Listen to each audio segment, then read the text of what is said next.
around a Kog'Maw are not there, so inherently it does nerf the Kog'Maw's reliability a little bit. Tristana has been very, very high priority at this tournament, lost in game 1. It could definitely be the selection here, and maybe a recreation of the tempo pushing drafts that we saw early in the tournament from WE. Yeah, the win-loss on Tristana has taken somewhat of a hit this weekend. However, it is insta-locked, and of course Team WE, they were the team that sort of introduced that hard-pushing, fast-pushing champion. I want to see what they run alongside it with Janna and Lou taken off the table. Yeah, and this is the big tweak. You would expect Jarvan Taric for the combo, but watching the way Ambition played on Gragas last game, you got to give that guy Gragas again, because he had such a good performance on it. So that swings the draft phase a little bit differently as well and gives what would be expected to be a larger power pick over to Condi, but the Gragas is so comfortable for Ambition. When I was predicting pick bans or thinking about what W would do on blue side, given they'll be on blue side theoretically 3 times in this series, I thought maybe they'd emulate yesterday's draft and ban Gragas on blue side to deny it being a very safe pickup for Ambition on red. His most played is playing a bit with the draft here. We have seen a little bit of Nami so far. It looks like they want to get a support in before more of them can be banned away. With Rakan, Janna, and Lulu gone, the Karma is the much more standard pick. Pivoted has been played once by Ben this tournament already. Unfortunately for him, was not that great. 0-3-6 was the final stats, and it is now locked in once again. An outside chance to mid lane flex pick as well. So does play with the minds of Samsung Galaxy a little bit. Shia does go on wave clear duty from time to time. His crown going to his tried and trusty Varus, by far his most played AD carry in the LCK in summer season. Known to have that small effective champion pool, but on the ones he knows, he sticks with it. I was surprised a little bit there. Straight out the gate, Cassidy taking away Samsung. Maybe leaving their top laner for counter pick, if that's a signal. Not quite sure. We'll see how the rest of these bans play out. What are we considering here, Jats?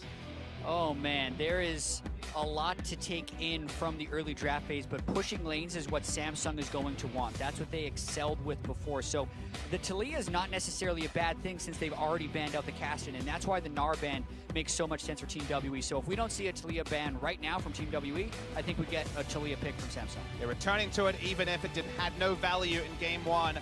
The Caston banned, more of the tricky lanes are gone. Bit of a top lane very large pool available, given there hasn't been any targeting so far. 2 banned away, Gnar, the strongest that QV has shown recently. A lot of power left in the draft.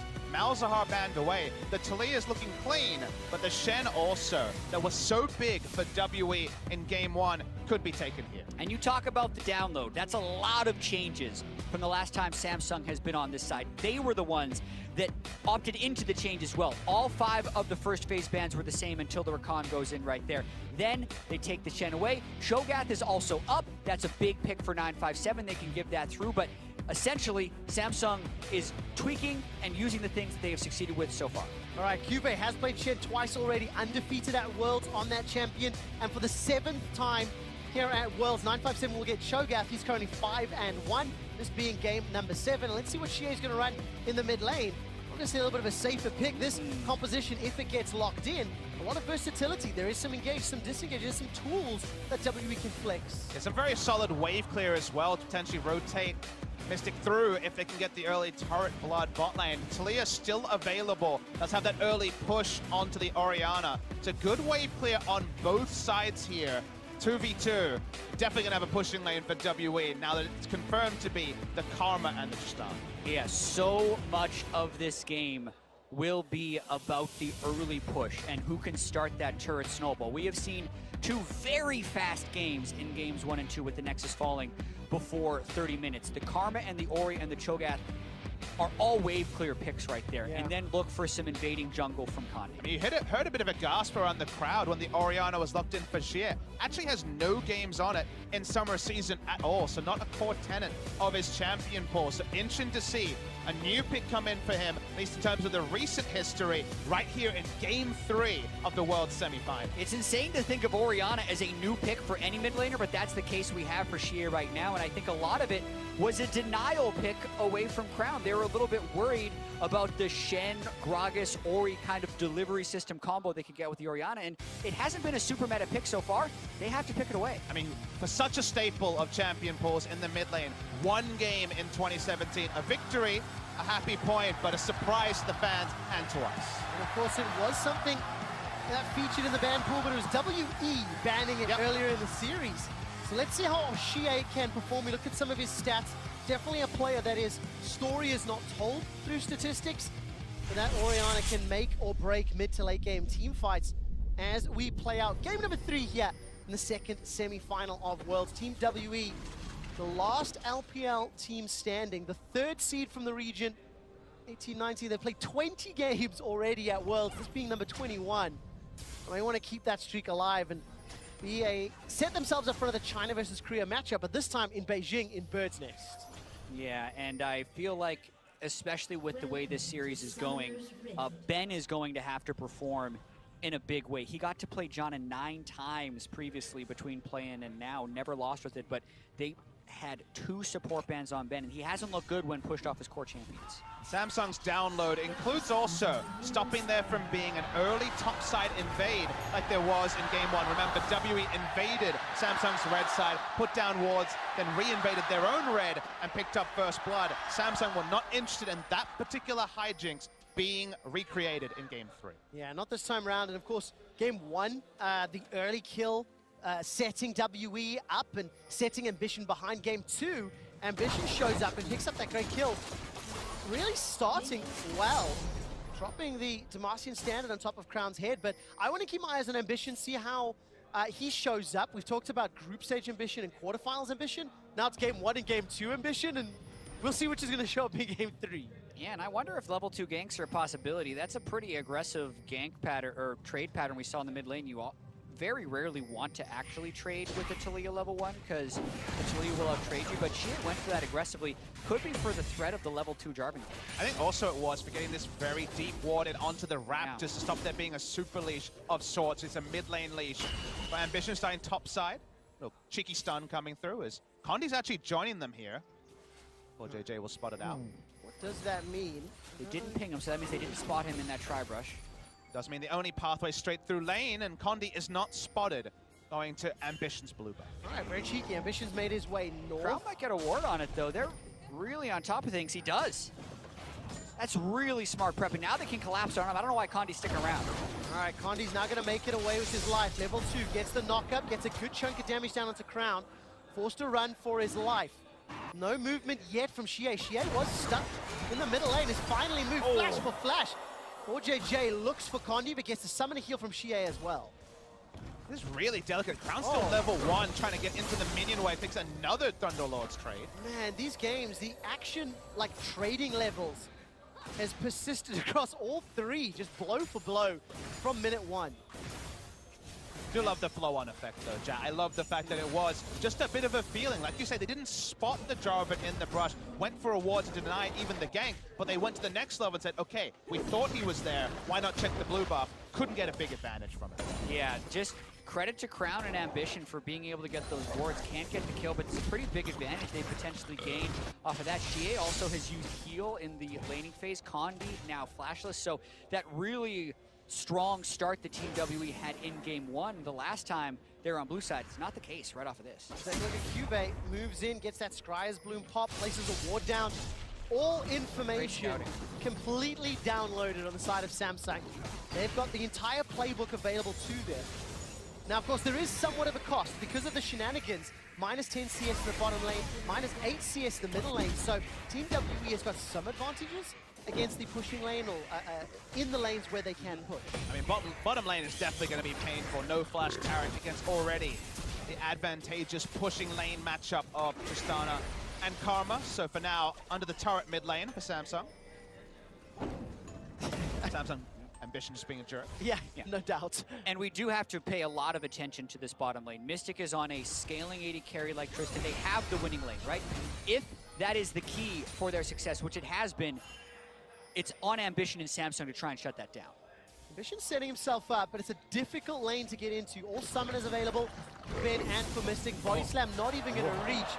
Pulled ever so slightly short. Ben, it felt like he was on the trigger finger. Anticipated there could have been somebody waiting in the bush and gets away safe. Yeah, Ben didn't flash that because the follow-up just wasn't there for Samsung. It would have just been a lone Gragas that would have hurt with some poke, but ultimately not that threatening. And it's good that Ben has the presence of mind to realize that, because you place a ward in the Fog of War, and you have half a second to make a decision of whether or not you have to flash the Gragas. You need to have the whole game in your focus in that moment to know not to flash, and Ben didn't even flinch. Let's see what it equates to. Now Ben's going to get... Oh, it just sidestepped the Dazzle, actually. Shea unable to interrupt Crown's recall. And the game is a gold advantage to Team WE, thanks to the CS numbers that have been accrued in the middle and bottom lane. We've not touched on 957 Cuvée. It is a farm lane. Cho'Gath into Shen, getting close to 6. That means Cuvée, the safety button of Stand United, will allow Ruler and Audio Jason a little bit of extra breathing room from any shenanigans that WE can put on the map.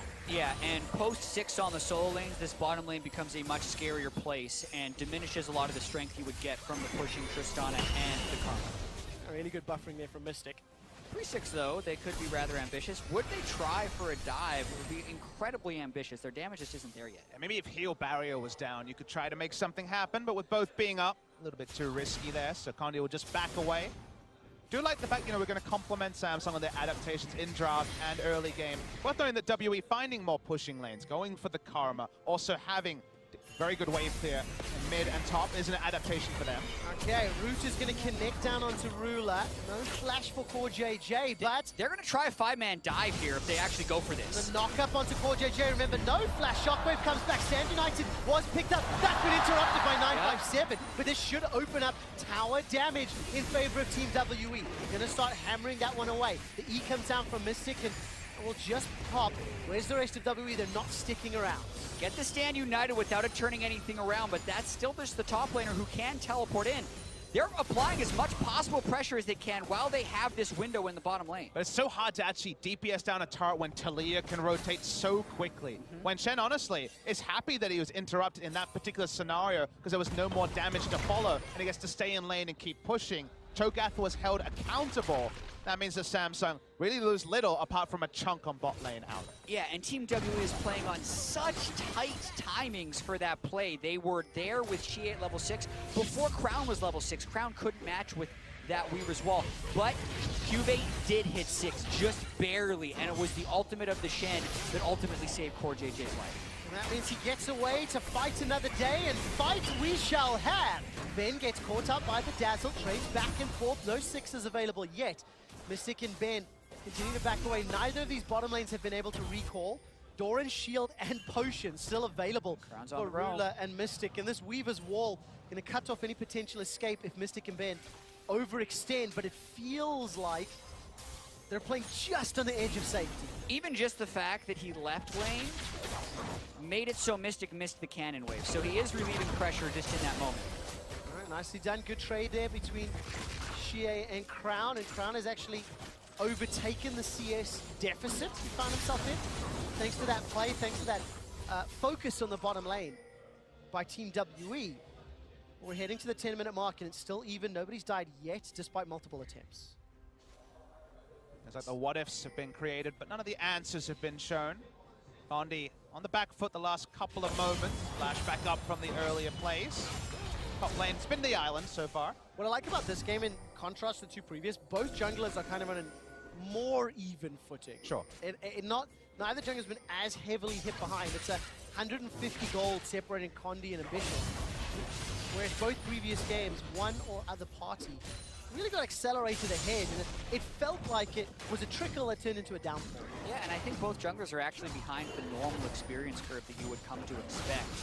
You can see Condi here, still level 5, nearly 9 minutes into the game, Ambition just hitting 6. Like, Ben is about to hit level 6 as a support. They have been roaming wards for a lot of this early game, spotting each other out and trying to prevent dives. Something that's been afforded to Samsung has been the pushing advantage in the previous games, around 50% forward percentage for Ruler. Means they've been pushing under turrets in game 1 and game 2.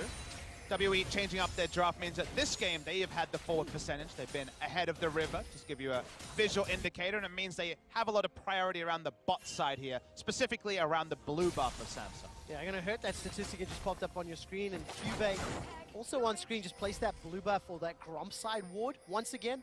Feels like every time QV can, he moves lane to set that up, still out farming 957's Cho'Gath, as you would expect in the matchup. And the 80 carries, by the way, still yet to back 2,500 gold on each side. So a lot of power still to be gained as 10 minutes of laning phase is not equated into the opportunity to leave that tower. Yeah, and the first person to leave the turret is going to be giving up a lot of turret damage. They're both saving up a large amount of gold to try and go. I think the sensor is potentially more important than the 80 carry, but they're going for a fight here. Oh, good interrupt by Condi. Flashed away from the shockwave. Stand United comes down. Xie and Condi now are in a fight they maybe do not want. The taunt connects onto Condi. Summoning kill has been used once again, and nobody dies. But WE forcing the Stand United. What more can they do with this? A lot of respective cooldowns on both sides. No interest from Ambition to flash until he saw the shockwave animation. Got out of that, and then Xie ran out of damage very early in the game with just a lost chapter and Merc Treads. Not going to be able to DPS down Ambition with his Balmy Cinder. They have to invest the Stand United, so maybe a play around the bottom lane they've tried previously is more reliable now for WE. Exactly. The second purely defensive cooldown that QV has had to use of Stand United allows Mystic and Ben to continue pushing here. We said after the draft phase that the lane pressure was so critical in the success of this game, and this is a small way that Team WE is working towards that. Getting Stand United down, 957 has plenty of tools to interrupt a Shen teleport while they are trading in laning patterns, and it gives Team WE a certain level of safety bottom side. Team WE going to try use that safety.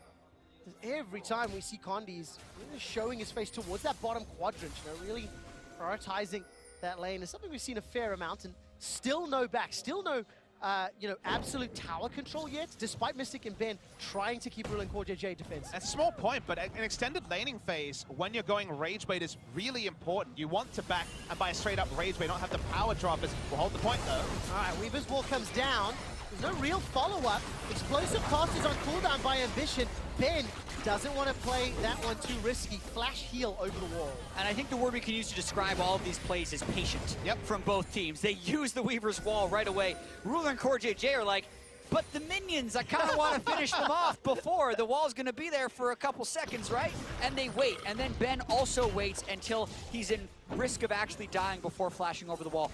That all could have been done really early, but they're trying to get the most mileage possible out of these summoner spells, and they're being very disciplined about how they use it. Oh, that's going to set us up for some exciting fights later. If anyone holds on to the trigger, Xie under risk of getting caught up by Ambition. The task is available, Body Slam comes up, there's the flash. Ambition still holding on the trigger. Every single skirmish is just on the edge of safety and danger. Yeah, and Xie is kind of forced into trading with Crown over and over again because Crown is consistently playing to that bottom side of the map, and without his flash and with Ambition's flash being desynced, that may be where we end up seeing first blood in this game. With the gold grass we had on the screen before, both 80 carries backing without 3,700 gold, it is going to be massive purchases. Ruler should be able to straight up buy a Rage Blade. Adds it to the Ardent Sensor. Staying in lane for 12 minutes for a Rage Blade carry is insane. This is the first buy Rage Blade we've had at the entire tournament, and now the instant power level gain for Samsung cannot be matched by any items for Tristana and Karma. What is the equalizer on the other side? Mystic, obviously, Berserker's Greaves, Pickaxe, BF Sword, but Ben has completed that Ardent Sensor. Yeah, the Ardent Sensor not quite committed for Core JJ will be pivotal. But the way I look at the matchup usually is when you're against a Rage Blade carry, you get Berserker Greaves and BF Sword, you can push lanes, you can turret rotate. The recurve going Pickaxe just kind of chilling, waiting for the Rage Blade to be complete. So it's big that WE and Samsung have been forced to stay in lane so long, and Ruler now gets a very nice one-item power spike. Yeah, I actually think, though, based on the damage amp and sustain of the Ardent Sensor, that Mystic and Ben can still win this lane. This poke doesn't necessarily mean that much when he can just sustain back up. But after another wave or two, when Core JJ can recall to go get that Ardent Sensor, that's when you really notice that advantage. Oh, look at the damage. Full 4 autos onto that E. Ruler gets chunked down, gets the heal from Core JJ instantly. But keep your eyes on Mystic. Every auto giving that HP back thanks to the Ardent Sensor, and Condi is waiting in the wings.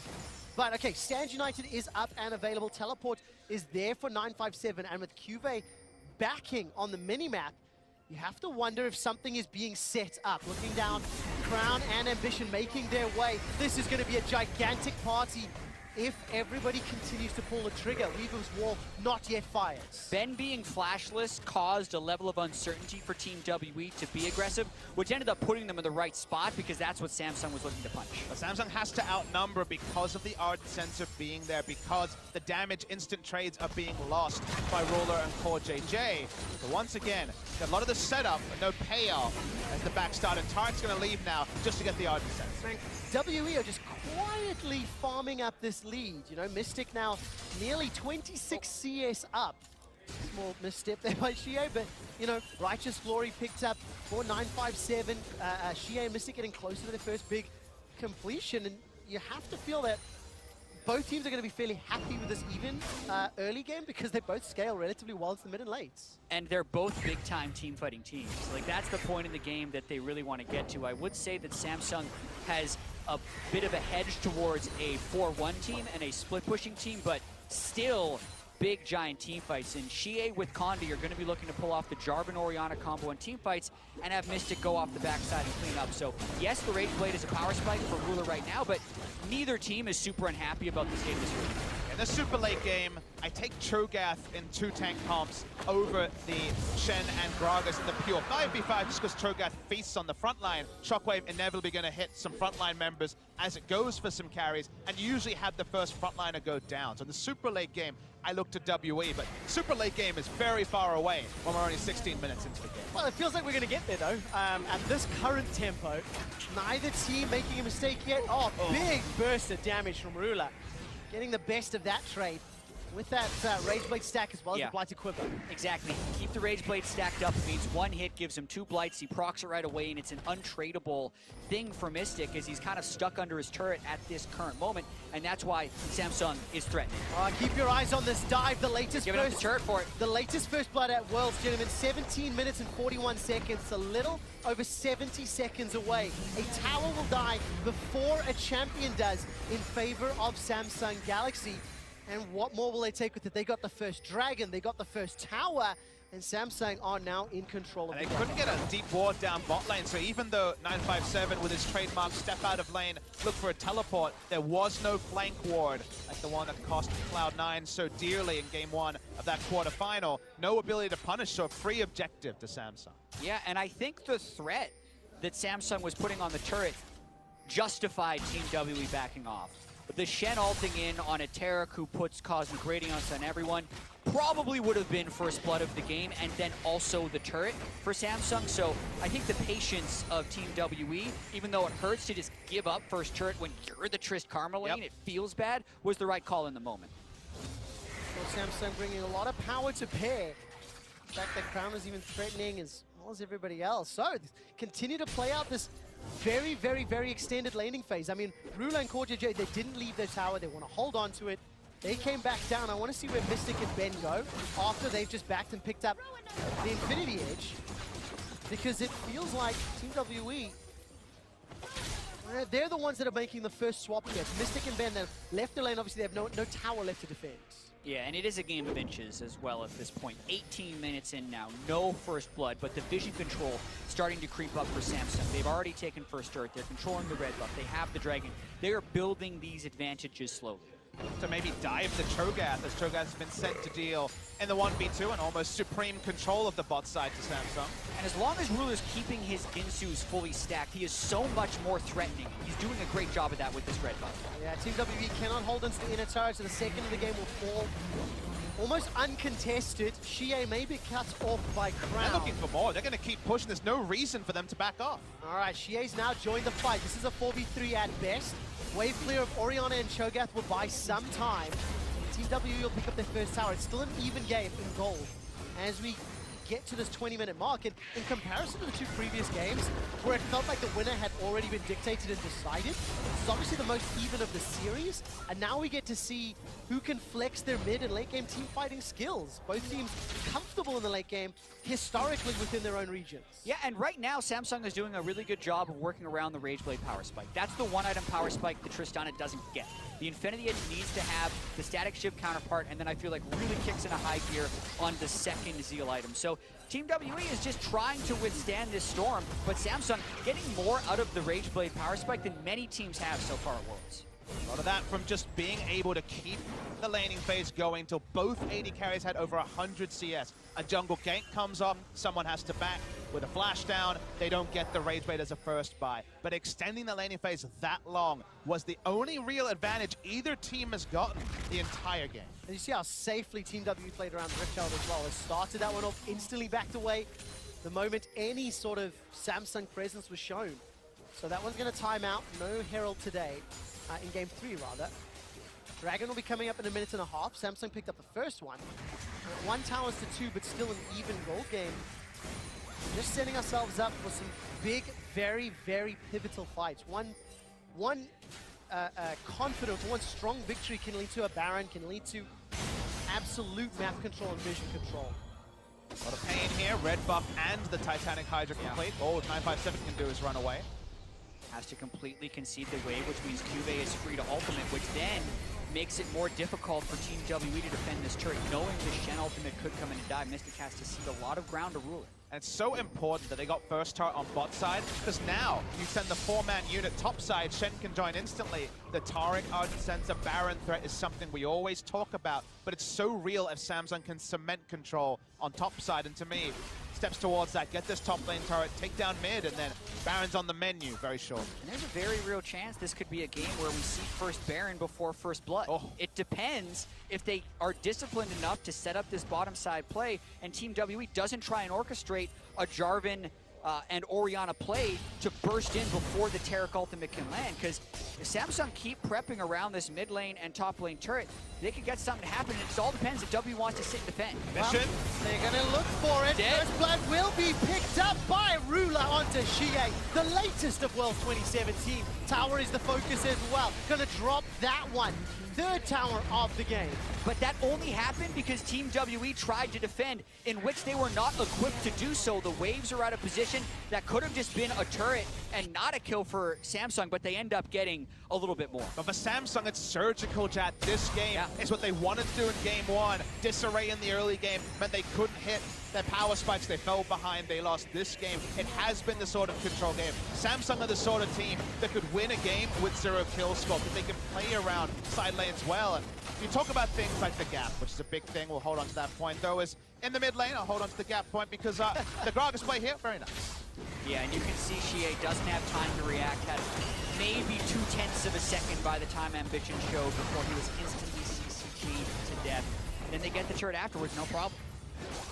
The gap between Korean teams and other teams has closed. You can see that in this tournament, where so many games have gone to 5. Team fighting wise, there's definitely been very impressive team fighting teams outside of Korea. But guys, the one area where consistently I think SKT and Samsung show it best that Korea is advanced is in terms of playing the map, in terms of the macro play, in terms of playing around tempo, being defensive where you need to and getting big advantages on other sides of the map. Samsung have done that in game 2 and game 3. And you feel this kind of strangulation of WE, even if the kill score is so low.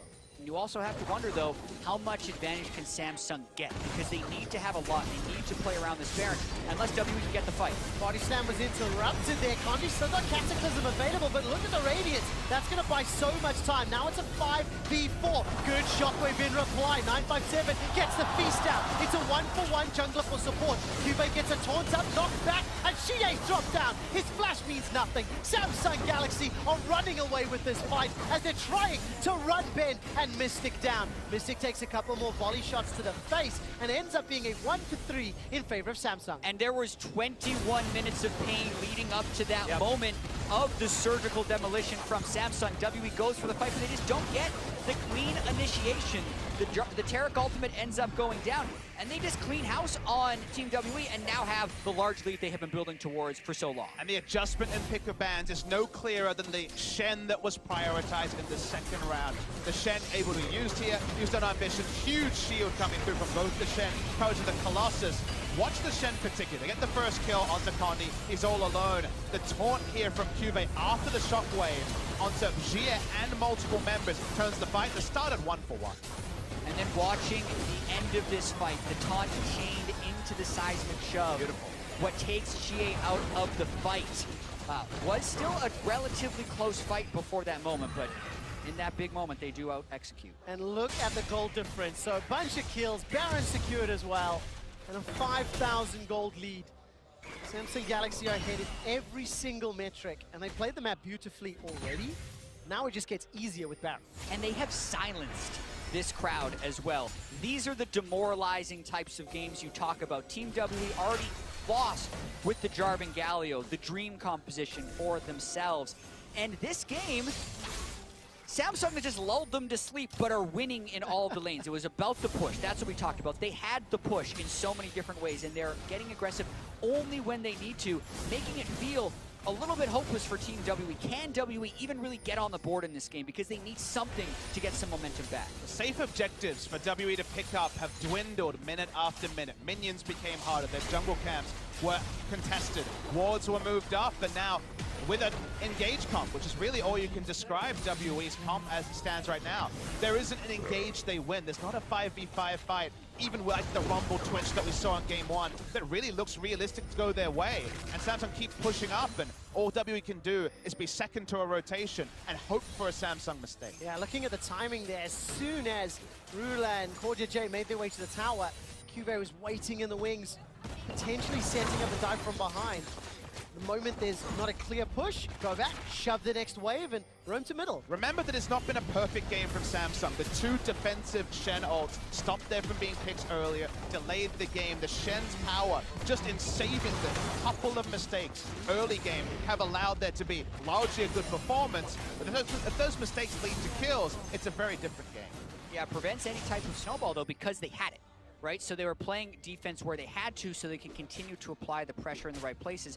The Trist Karma still haven't taken the bottom lane turret, right? The fact that that is still standing speaks volumes to the way Crown, I feel like, was consistently living in the river in the early game on that Taliyah. Hurt him early on, but it made up for it later. Those ultimates from Crown's Taliyah just allowed the bottom two towers fall in quick succession, and that's when Samsung's map play took over, something that we were talking about, just how clean they were playing. You can hear the chants trying to come in here in favor of WE. A bit of restless energy, that's what it sounds like. The people want to see something, they want to see signs of life from WE, but Samsung are not obliging.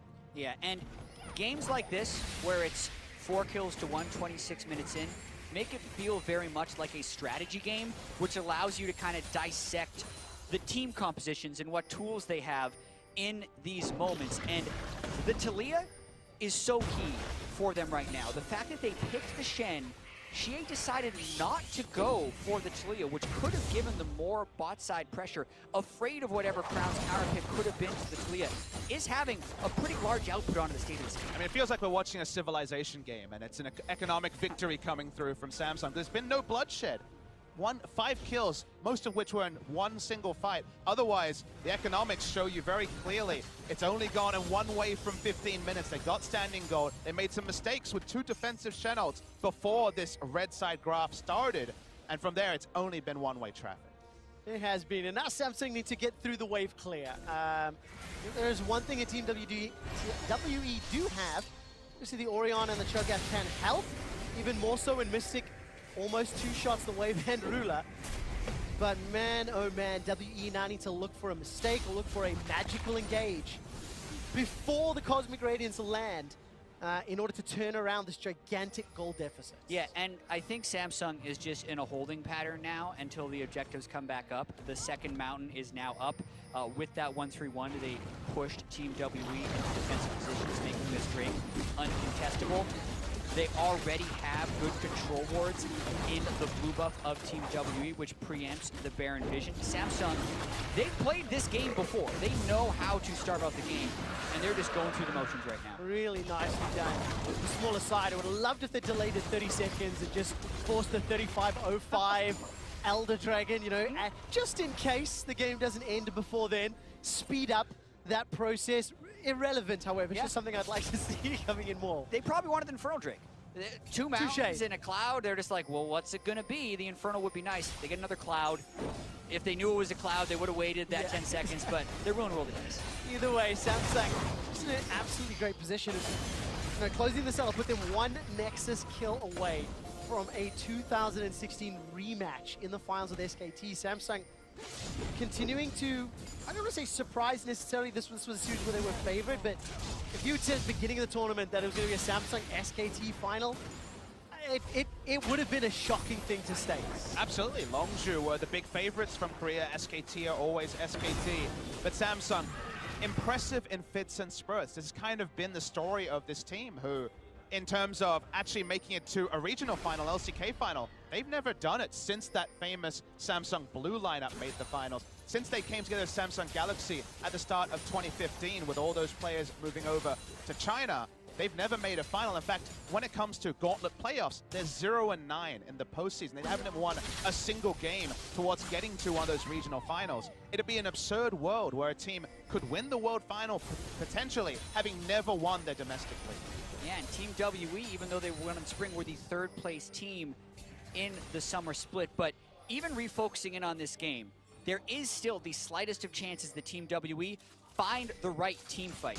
If they can somehow burst Ruler, get the shockwave, and he has not flashed it, with Mystic on these items right now, they could get a huge fight. And Team WE has done this against tons of teams in the LPL, so it is a possibility. Whenever I see 4 items on Mystic, everything is possible. He has hit his item spikes just fine. We're gonna try for it. Gonna try indeed. Bait up Cosmic Terracall. Radiance will be good. Stand United still available, and the trigger was not pulled, so they traded two ultimates for 1 in favor of Condi. They would have loved to blow more, but that is still going to be something. Cosmic Radiance is down. Greater chance they can find the fight they're looking for. Notice there is 2 lockets on Samsung's side. They are both up to answer the shockwave. The flash was big. Condi needs to find a way to get some of his health back, especially without the Cataclysm. So Samsung still being fairly confident. Here's Ambition! All right, Ambition's got the Stand United on his head. Mystic is able to buffer the escape on that rocket jump. Now it's a full-on 5v5. Shockwave pulls back 2, but it's not only the front line. 4JJ gets feasted down, and Samsung win. They get the first kill. Their damage dealers went untouched. It's the double locket meant that the shockwave did almost nothing. Both of them popped, negated all the burst damage, and from there they're looking for another turn. Yeah, Cube's gonna look for that taunt flash possibility. Not gonna find the target. Ben gets shut down as the Weaver's Wall locks him out. 9,000 gold in the lead, and Samsung gonna peel away to the Baron. That double locket was so good. There are diminishing returns when the second person presses the locket, but it almost made you think Terracall was still up. You're like, ooh, the shockwave. What happened right there? Mystic couldn't get through Shen. Samsung had the gold lead, played with the gold lead, and played that fight beautifully. Simple equation. Double locket versus a no Void Staff Orianna, unfortunately, means no lasting damage onto the carries. The moment that happened, they could just turn on the front line. Mystic had to move backwards, and all the damage was gone from WE. I'm so glad you talked about that no Void Staff. When we get out of the replay, look at the item disparity between these 2 teams, but this was obviously the secondary engage. Yeah, also burning the flash of Xie very early on. 957 does teleport in, but frontline versus frontline, you're ulting the 2 tanks. They hardly take that much damage, and the carries are completely untouched for Samsung, able to free hit. Usually when you see that dive in, the amount of burst damage would mean that the front line is brittle. You can't have your carries continue to move forwards. Not the case with the double locket. And Trevor, he went for the Banshee Veil because he was on the way to it. He saw the Fiendish Codex. He felt pressured enough because of how the game was gone, not confident enough to go for the Void Staff. It's one of those weird spots where maybe you need to hit and hope with the Void Staff and accept that you don't have the defensive opportunities. We talked about calculated risks in game 1. This feels like very much a defensive choice in a game where you don't have the latitude to make it. At this stage of the game where it is, you need that 3,000 elo shockwave, and a Banshee's Veil's not going to get you close to that, especially when you compare on the other side, Deathcap, Leandris, Morello, and Void Staff for Crowns to Leah. He's just going to be destroying people with that threaded volley. So Baron up, only inhibitor turrets remaining. WE now have to defend against Baron empowered minions. Yeah, and it's a double Mountain Drake Baron. So I think that's also why Ruler picked up this rapid fire cannon. It's not necessarily the item you would expect out of the Varus, but it's for those siege shots. They Taliyah all around with the double Mountain. That was easy. But Samsung is also just making it look that easy. Cutting through that tower like a hot knife through butter. Inhibitor falls as well. WE, they don't fancy themselves any opportunity for an engage yet. Yeah, and Team WE has probably just waited too long to find these fights. They were never able to orchestrate that right engage, and it's the gold that is really paying off right now. it's just a 3-inhib destruction by Samsung. Team WE, the reason they're not engaging is because the game just ends on an engage, and they're hoping for some type of lucky fight with Mystic, but Samsung is not the team to get. Trying to find an opportunity. Cosmic Radiance starts getting channeled, and Condi will stay alive just a little while longer, but the chain of corruption spreads from 957. He's forced to flash back away. Now Ambition takes a couple of autos. Look at those shields and the lockets and the heals. The third inhibitor falls. Samsung, despite the fight looking a little bit hairy, they get every inhibitor, and this will just allow them to use this 14,000 gold lead and double super minions to push down the Nexus. The game extends, but to what end when you lose all 3 inhibitors when you're WE? They have the teamfight tools, but they never felt confident enough to pull the trigger because they couldn't force anything out of Samsung. They're not even finding Krugs or minions or monsters in their base to find more gold. They can't close what is now feeling like an unassailable 15,000 gold lead. And Papa Smithy, with the tempo of this game, Crown has gone to the library and picked up the same book that Faker was reading from yesterday.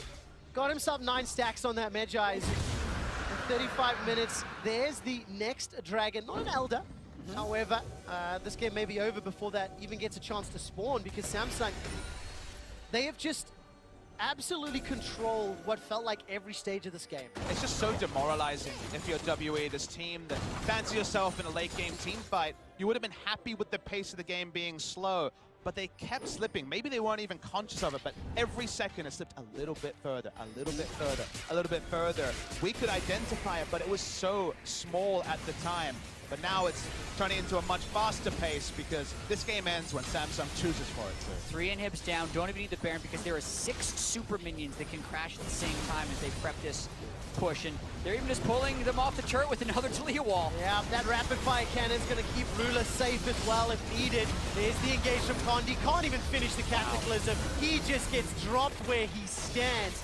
Between Crown and Ruler, they destroy him. Team WE, last Bastion, last Nexus turret, last chance in a 4v5. Cosmic Radiance start getting channeled, and Ben will get split away from the team. Mystic goes down before he does. 957 and Shie, the last people standing. It will not matter, it will not care. And Samsung Galaxy are 1 win away from a rematch in the finals with SKT. And that game was just pure, unadulterated domination by Samsung right here. It feels bad if you were WE right